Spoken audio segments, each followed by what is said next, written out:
অন্যদিকে সৌদি আরবের প্রিন্স নূর সুলতান বিমান ঘাঁটিতে ইরানের হামলায় ধ্বংস হওয়া একটি ই-3 সেন্ট্রি অ্যাওয়ার্ডস বিমান দেখা যাচ্ছে।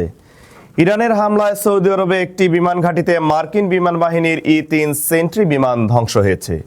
এতে করে দূর থেকে ইরানি হুমকি শনাক্ত করার যুক্তরাষ্ট্রের ক্ষমতা ক্ষতিগ্রস্ত হতে পারে বলে মনে করেন বিশ্লেষকরা। হঠাৎ আকাশের নীরবতা ভেঙে বিস্ফোরণ, আগুনে জ্বলছে রানওয়ে, ধোঁয়ার ভেতর পড়ে আছে এক বিশাল গোলাকার রাডার, যেটা আকাশে লুকোনো ওই চোখ নিভে গেছে হঠাৎ করে। ইরানি ক্ষেপণাস্ত্রের আঘাতে ধ্বংস হয়েছে মার্কিন বাহিনীর অত্যন্ত গুরুত্বপূর্ণ বোয়িং ই-3 সেন্ট্রি রাডার বিমান। সিএনএন এর বিশ্লেষণের বরাতে গালফ নিউজে বলা হয়, এই ধরনের বিমান ধ্বংস হওয়া যুক্তরাষ্ট্রের নজরদারি সক্ষমতার জন্য বড় ধাক্কা। সামরিক বিশ্লেষক সেড্রিক লেইটন ইঙ্গিত দেন, এতে যুদ্ধবিমান নিয়ন্ত্রণ করা ও শত্রুপক্ষের ক্ষেপণাস্ত্র শনাক্ত করা আরও কঠিন হয়ে যেতে পারে।